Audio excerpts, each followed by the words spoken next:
and welcome to a quick episode of the Otakuverse. I'm Gerald. We're talking Kaiju number 8, the manga, today. So, spoiler alerts if you've only seen the anime and you didn't catch up on my last podcast, where I talked about a theory on what Kaiju number 8, what Kafka really is, and hopefully kind of getting some hints and stuff from there.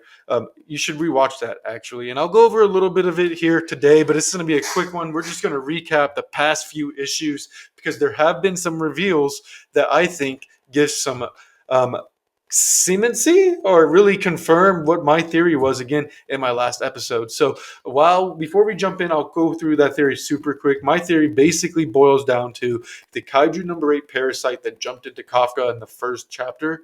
I believe that has been a Kaiju parasite that has been helping humans fight the giant Kaiju, the Daikaijus of every era. We already know that it reacts negatively to director Shinomiya's Kaiju number 2 outfit. We already know that it's always saying kill, kill, kill whenever it's fighting a massive Kaiju. And that it backs off whenever Kafka's fighting Hoshina or anybody on the team. So we already know all these things. And then recently, in the beginning of September, we got chapter number 113. This one, we got to see what was happening with Kafka in between him and Kaiju number 9 whenever after Kafka punched him. So I'm going to show some of this stuff up here, but as we see that Kafka punches Kaiju number 9 and gets sent to this world where there's a bunch of samurai on the ground. At first, we don't know. Was he just sent to another world? Was he sent to another time? Is he time traveling? Is this in his head? What's going on? We end up seeing Kafka and the Kaiju number 9 have a discussion. Kaiju number 9 revealing that he is in fact dead, and now every Kaiju that's inside of him is going to be taking over, and he's not going to become something with a mind anymore, but something that is just thirsty for murder and death. So that is really where chapter 113 kind of goes.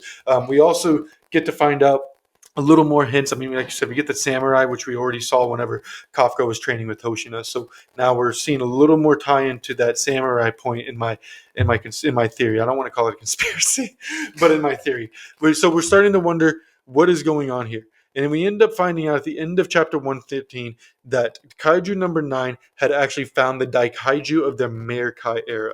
Now, the Amerikai era is a long time ago, 1600s, I want to say is what it is. That's at least 400 years. That cements the Kaiju world has been fighting Kaiju for more than 400 years. So now the question that some of you have already asked and on Reddit or on our YouTube videos, how long has this been happening? How have they been fighting? That question really starts to boil up. How did they fight these Kaiju before?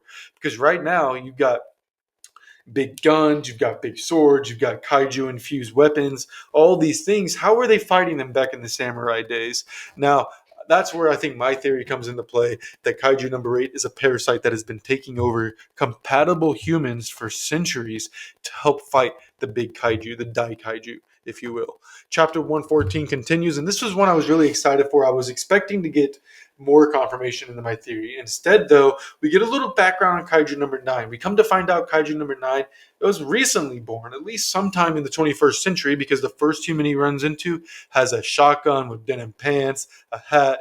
He's from here. But that's when Kaiju number 9, discusses how he realized that he has a brain. He has thought. He has wants, desires, needs, and he's going to act on these as much as possible. So you see him encountering the Daikaiju of the Amerikai era. It really take over. And then we get another shot back into the real world, back where the fight is, where Mina and Kafka are fighting side by side for the first time.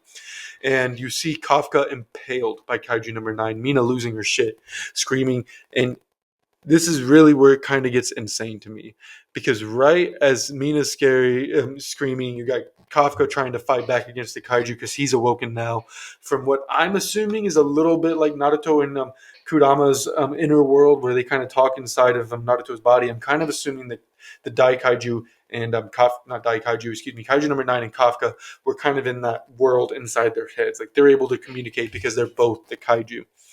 But the next thing is what's really crazy. Kaiju number 9, again, de-evolves to where he's just all the Kaiju, but also evolves. He basically has a shotgun. He has a million eyes, goes off on, like cuts off Kafka's arm, blows him off. And then at the very end of chapter 114, you get Mina going after her gun cut in half by the Kaiju number 9's essentially shotgun gun. And he says in Japanese, no one has ever escaped, no matter the era, no matter how strong. And we will go a little bit into chapter 115 on this one, because 115 was a little bit disappointing for me. It really kind of froze the battle. We didn't get any kind of plot development. It was really just to say, hey, by the way, the rest of the Kaiju Defense Force, they're still here, and they're going to come join the battle too. So we're going to start seeing that, and I'm very interested to see how we kind of unfold the Kaiju mystery. What is Kafka? I do think that my theory, again, please go watch the video from a few weeks ago. It's been blowing up. I know you guys really enjoyed it. But again, I do think that this kaiju has been helping humans. I think Kafka might be part of a line of maybe a family line who has continuously done this in the past. And I wonder kind of if what's happened to the past is that the kaiju they do become the kaiju and they do die out. And I think that could be something that we see Kafka and his friends try to fight back against. But again, I don't think we'll be getting another chapter, at least for a few weeks. We're the first week of October now. We're not getting it now. I think, and it's not even on the Shonen app yet as to when we're going to get it. But we'll be sure to update you guys on social. So make sure you follow us on Twitter, YouTube, Facebook, Instagram, all the good stuff. For Otakuverse, Janaides, I've been Gerald. Have a great day.